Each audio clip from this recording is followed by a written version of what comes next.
आज का अपना टॉपिक रहेगा व्यक्तिगत विभिन्नताएं। आज का अपना टॉपिक क्या रहेगा? व्यक्तिगत विभिन्नताएं।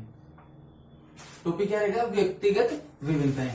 तो व्यक्तिगत विभिन्नताएं क्या होती हैं कि चाहे दो जुड़वा बच्चे ही क्यों ना हो, तो उनके अंदर भी क्या पाई जाती है, किसी ना किसी तरीके क्या है, दोनों में कार्य करने की क्षमता क्या होती है, अलग होती है। यानी कि दोनों में किसी ना किसी रूप में क्या पाई जाएगी, विभिन्नता पाई जाएगी।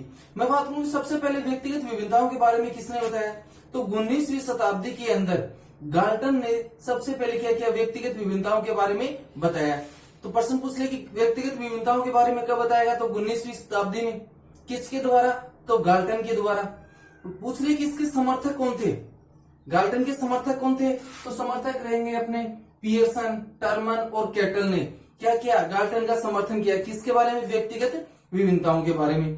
तो आज का अपना टॉपिक रहेगा व्यक्तिगत विभिन्नताएं। तो क्या आते देखते हैं अपना ये, तो व्यक्तिगत विभिन्नताएं। तो व्यक्तिगत विभिन्नताओं के बारे में सर्वप्रथम, व्यक्तिगत विभिन्नताओं के बारे में सर्वप्रथम 19वीं शताब्दी में गाल्टन ने बताया। व्यक्तिगत विभिन्नताओं के बारे में सर्वप्रथम किसने बताया, गाल्टन ने बताया। कब बताया, 19वीं शताब्दी में। उसके बाद बात करूं इसके समर्थक कौन कौन थे, तो समर्थक इसका पियर्सन, टर्मन और कैटल, इन तीनों ने क्या किया था, गाल्टन का समर्थन दिया था। किसके बारे में, व्यक्तिगत विभिन्नताओं के बारे में। नेक्स्ट बात करें इसकी परिभाषाओं की, देखते हैं।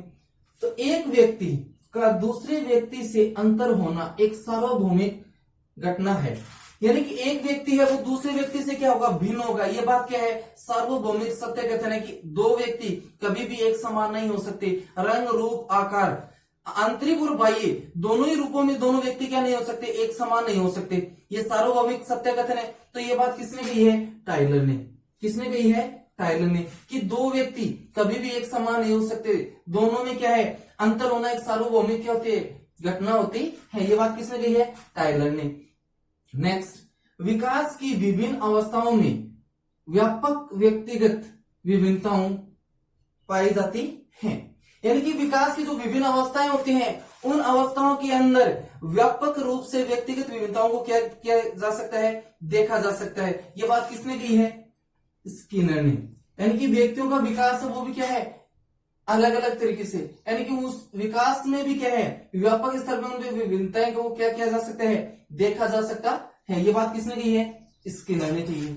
नेक्स्ट, समान आयु के बालकों में सीखने की क्षमता समान हो ऐसा संभव नहीं हो सकता। ये बात किसने की है, क्रो एंड क्रो ने। कि जैसे दो बालक हैं जिनकी आयु है 10 वर्ष, तो दोनों बच्चे उनकी आयु क्या है, 10 वर्ष है, और दोनों एक ही कक्षा में क्या करते हैं, अध्ययन करते हैं। लेकिन फिर भी दोनों की जो सीखने की क्षमता होती है, जो अधिगम की जो क्षमता होती है, उन दोनों में क्या पाया जाता है, अंतर पाया जाता है। दोनों कभी भी एक समान और एक गति से नहीं सीख सकते। ये बात किसने कही है, क्रो एंड क्रो ने।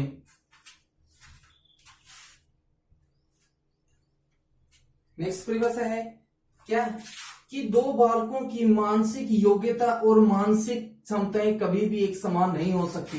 यानी कि दो बच्चे हैं, दोनों बच्चों की मानसिक योग्यता और मानसिक जो क्षमता होती है वो कभी भी एक समान नहीं हो सकती। इस बात का समर्थन कौन करता है, हर लोग। तो इस परिभाषा किसने दी है, हर लोग ने। तो उसके बाद बात करते हैं हम व्यक्तिगत विभिन्नताओं के प्रकारों की। मुख्य कौन प्रकारों की, कि मुख्य रूप से व्यक्तिगत विभिन्नताएं तो कौन सी होती है, एक तो आंतरिक विभिन्नता और एक होती है बाह्य विभिन्नता। तो मैं बात करूं कि आंतरिक विभिन्नता, आंतरिक विभिन्नता क्या होती है कि एक व्यक्ति शारीरिक, मानसिक और संवेगात्मक रूप से क्या करता है, अपने आप की तुलना करता है और उसमें भी क्या पाई जाती है, भिन्नता पाई जाती है। तो वो क्या कहलाएगी, आंतरिक भिन्नता। और क्या करता है, जब एक व्यक्ति अपनी तुलना शारीरिक, मानसिक और संवेगात्मक रूप से किसी दूसरे व्यक्ति से करता है, तब वो कौन सी विभिन्नता कहलाएगी, बाह्य विभिन्नता। जैसे एक व्यक्ति क्या है, चिंतनशील तो है, लेकिन क्या है, यह एक व्यक्ति क्या है, जैसे मैं बात करूं, एक व्यक्ति चिंतनशील है लेकिन क्या नहीं है, वो संवेगात्मक रूप से संतुष्ट नहीं है, या अपने संवेगों पर क्या नहीं कर सकता, वो नियंत्रण नहीं कर सकता। या एक व्यक्ति पढ़ने में तो क्या है, अच्छा है, लेकिन उससे संवेग कैसे है, अस्थिर। तो व्यक्ति एक ही है, पढ़ने में अच्छा है, वही व्यक्ति अच्छा पढ़ने में, और वही व्यक्ति उसी की संवेग क्या नहीं है, उसका जो संवेगात्मक विकास हो वो पूर्ण यानी कि संवेगात्मक रूप से क्या हो अस्थिर है, तो उसकी क्या हुई आंतरिक विभिन्नता। दूसरी बात करूं बाह्य विभिन्नता, जब एक व्यक्ति शारीरिक मानसिक और संवेगात्मक रूप से क्या करता है किसी दूसरे व्यक्ति से अपनी तुलना करता है तो वो क्या है बाह्य विभिन्नता। जैसे एक व्यक्ति क्या है मोटा है, दूसरा क्या है पतला है, तो किसी दूसरे व्यक्ति से तुलना के दोनों में क्या है अंतर है, तो वो क्या होगी बाह्य विभिन्नता। अब नेक्स्ट बात करते हैं व्यक्तिगत विभिन्नता के कारण। ऐसे कौन कौन से कारण हैं जिन कारणों से व्यक्तियों के अंदर क्या है विभिन्नताएं पाई जाती है, उन कारणों को देखते हैं। तो नेक्स्ट क्या रहेगा अपना व्यक्तिगत विभिन्नताओं के कारण। तो सबसे पहला अपना कारण रहेगा वंशानुक्रम। सबसे पहला कारण क्या रहेगा अपना वंशानुक्रम, यानी कि वंशानुक्रम के कारण भी व्यक्तिगत क्या है विभिन्नताएं पाई जाती हैं। और इस बात का समर्थन किसने दिया है, व्यक्तिगत विभिन्नताओं में वंशानुक्रम का कारण है वो उसका समर्थन किसने दिया है, मेडल ने, सोरेनसन ने, मन ने और कार्ल्स पियर्सन ने। इन्होंने क्या बताया है कि वंशानुक्रम के कारण व्यक्तिगत विभिन्नताएं पाई जाती हैं, चाहे वो जुड़वा बच्चे ही क्यों न हो।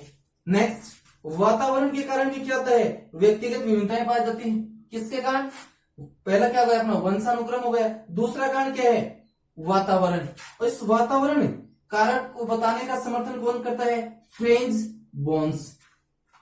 नेक्स्ट अपना लिंग के आधार पर अंतर, लिंग के आधार पर अंतर, और इस बात का समर्थन कौन करता है, स्टेनले हॉल और स्किनर। और लिंग के आधार पर अंतर है तो ये अंतर तो प्रकृति ने ही बहुत बड़ा कर रखा है। लिंग के आधार पर अंतर है वो स्टेनले हॉल और स्किनर ने तो क्या बल्कि प्रकृति ने क्या कर रखा है, इन दोनों के बीच लिंग के आधार पर बहुत बड़ा अंतर कर रखा है।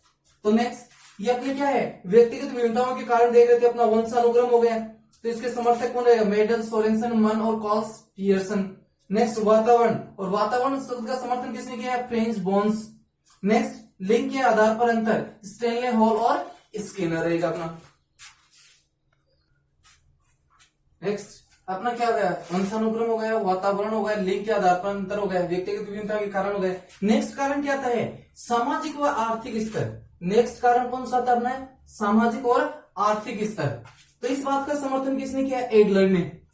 एडलर का मानना है कि समाज के अंदर दो वर्ग होते हैं, तो गरीब और एक अमीर। एक क्या होता है अमीर वर्ग होता है, एक गरीब वर्ग होता है। इन दोनों के ही रहन सहन, खान पीन, उठ बैठन में क्या है बहुत ज्यादा विभिन्नताएं देखने को मिलती हैं। तो वो क्या हो गया अपना सामाजिक व आर्थिक स्तर पर क्या हो गई व्यक्तिगत विभिन्नता का कारण हो गया। इसका समर्थन किसने दिया है, एडलर ने। किसने दिया है, एडलर ने। नेक्स्ट जाति व प्रदेश। नेक्स्ट कौन सा कारण है व्यक्तिगत विभिन्नता का, जाति व प्रदेश। और इस बात का समर्थन किसने किया है, उमा चौधरी ने। किसने किया है, उमा चौधरी ने। तो ये क्या हो गया अपने व्यक्तिगत विभिन्नताओं के कारण देख लिया हमने कि कौन कौन से कारण हैं जिनके कारण व्यक्तियों में क्या पाई जाती है, विभिन्नताएं पाई जाती है। अब बात करते हैं अपने नेक्स्ट व्यक्तिगत विभिन्नताओं के क्षेत्र, यानी कि एक व्यक्ति के व्यक्तित्व के किस क्षेत्र में विभिन्नताएं पाई जाती है या देखी जाती है, वो कौन कौन से क्षेत्र हैं उनको देखते हैं। तो नंबर 1 शारीरिक विभिन्नताएं। नंबर 1 पे क्या आएगा, शारीरिक विभिन्नताएं। नेक्स्ट मानसिक विभिन्नताएं। नेक्स्ट संवेगात्मक विभिन्नताएं। नेक्स्ट चरित्र में विभिन्नताएं। नेक्स्ट व्यक्तित्व में विभिन्नता। नेक्स्ट रुचियों में विभिन्नता। नेक्स्ट बात करूं सीखने में विभिन्नता। नेक्स्ट विशिष्ट योग्यता में विभिन्नता। नेक्स्ट विचारों में विभिन्नता। नेक्स्ट गत्यात्मक विभिन्नता। और लास्ट क्या रहेगी, सामाजिक व धार्मिक क्षेत्र में विभिन्नता। तो ये क्या है, व्यक्ति के व्यक्तित्व के एक व्यक्ति के व्यक्तित्व के किस क्षेत्र में विभिन्नताएं पाई जाती है, वो कि शारीरिक क्षेत्र में विभिन्नताएं होती है, मानसिक क्षेत्र में होती है, संवेगात्मक क्षेत्र में होती है, चरित्र में होती है, व्यक्तित्व में होती है, रुचियों में, सीखने के तरीके में, और उसकी जो विशिष्ट योग्यताएं होती है उनमें अंतर होता है, विचारों में अंतर होता है, और जो गत्यात्मक जो विभिन्नताएं होती है वो देखने को मिलती है। सामाजिक धार्मिक जो क्षेत्र होता है उनमें भी क्या पाया जाता है, विभिन्नताएं पाई जाती है। नेक्स्ट हम बात करते हैं कि कक्षा और विद्यालय में बालकों की व्यक्तिगत विभिन्नताओं को समायोजित करने के तरीके। एक ही बात है, कक्ष और विद्यालय में जो बालकों की जो व्यक्तिगत विभिन्नताएं पाई जाती हैं उनको समायोजित करने के कौन कौन से तरीके होते हैं, या शैक्षणिक महत्व क्या होता है, व्यक्तिगत जो विभिन्नताएं होती है उनका शैक्षिक महत्व क्या होता है वो। तो सबसे पहले नंबर 1 पे कि क्या करना चाहिए, बाल केंद्रित शिक्षा को लागू करना चाहिए। क्या करना चाहिए, बाल केंद्रित शिक्षा को लागू करना चाहिए। नेक्स्ट बाल केंद्रित, नेक्स्ट क्या है, बाल केंद्रित शिक्षण विधियों व शिक्षण सहायक सामग्रियों को क्या करना चाहिए, काम में लेना चाहिए। नंबर 1 पे क्या था कि बाल केंद्रित शिक्षा को लागू करना चाहिए। उसके बाद क्या करना चाहिए, नंबर 2 पे कि बाल केंद्रित जो शिक्षण विधियां होती हैं उन विधियों को और जो शिक्षण सहायक सामग्रियां होती हैं उनको क्या करना चाहिए, काम में लेना चाहिए। नेक्स्ट ऐसे बालक जिन्हें कम सुनाई व कम दिखाई देता हो उन्हें कक्षा में आगे बैठाना चाहिए उनकी सुविधा के अनुसार। यानी कि कक्षा के अंदर कुछ ऐसे बच्चे जिनको कम सुनाई देता है या उनको कम दिखाई देता है, तो ऐसे बच्चों को कक्षा के अंदर आगे बैठाना चाहिए।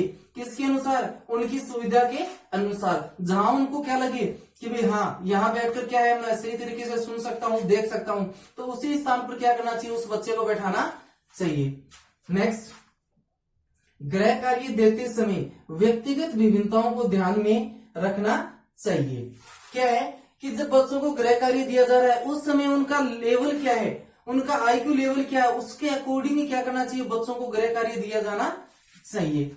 नेक्स्ट समय समय पर अध्यापक अभिभावक की क्या होनी चाहिए, बैठक का क्या करना चाहिए, आयोजन करना चाहिए। यानी कि स्कूल के अंदर क्या करना चाहिए, पेरेंट्स मीटिंग का क्या करना चाहिए, आयोजन करना चाहिए, ताकि बच्चों की प्रोग्रेस है उसके बारे में, उनके अंदर जो कमियां उनके बारे में क्या किया जा सके, अभिभावकों को सूचित किया जा सके और उनमें किस तरीके से सुधार करना है उसके विषय में क्या करें, चर्चा कर सके।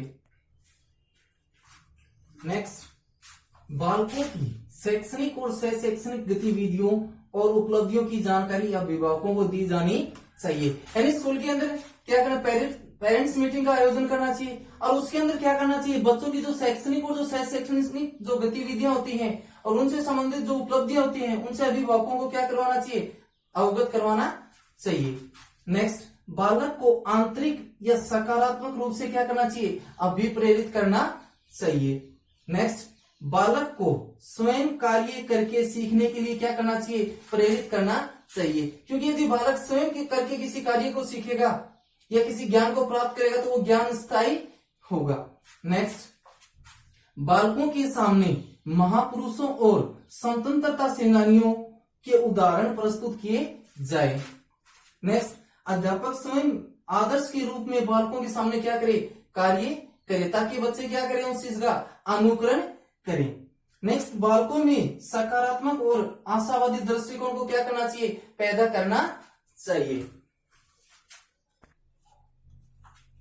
नेक्स्ट कि कक्ष में विद्यार्थियों की संख्या को क्या रखना चाहिए, सीमित रखना चाहिए। नेक्स्ट अध्यापक व्यक्तिगत रूप से बालकों के प्रति ध्यान दे और उनकी समस्याओं का क्या करे, समाधान करे। नेक्स्ट विद्यालयों में यांत्रिक वातावरण के स्थान पर लोकतांत्रिक वातावरण को क्या करना चाहिए, स्थापित करना चाहिए। नेक्स्ट ये नहीं है कि विद्यालय में क्या वो शिक्षक ही अपनी बात को रखे, नहीं, ऐसा वातावरण होना चाहिए जहां बच्चे भी क्या करें, अपनी बात को क्या कर सके, रख सके। नेक्स्ट मूल्यांकन प्रक्रिया में निष्पक्षता को क्या रखना चाहिए, बनाए रखना चाहिए। नेक्स्ट कि बालकों को छोटी छोटी बातों पर अधिक डांटना या दंड देना नहीं चाहिए, क्योंकि ऐसा करने से यदि छोटी छोटी बातों पर बच्चों को क्या करेंगे, शारीरिक या मानसिक दंड देंगे तो बच्चे क्या होंगे, कुसमायोजित हो जाएंगे। तो ये हमने कुछ पॉइंट देखे, कुछ बिंदु देखे जो कि क्या है, जो व्यक्तिगत विभिन्नताएं होती हैं उनको कक्षा कक्ष व विद्यालय के अंदर समायोजित करने के क्या है, तरीके हैं। नेक्स्ट हम बात करते हैं विशिष्ट बालक। कौन से विशिष्ट बालक या असामान्य बालक कौन से होते हैं, व्यक्तिगत विभिन्नताओं के अंदर आप देखेंगे अपना क्या है, विशिष्ट बालक या जो असामान्य बालक होते हैं वो कौन से होते हैं, तो वो चीज देखते हैं।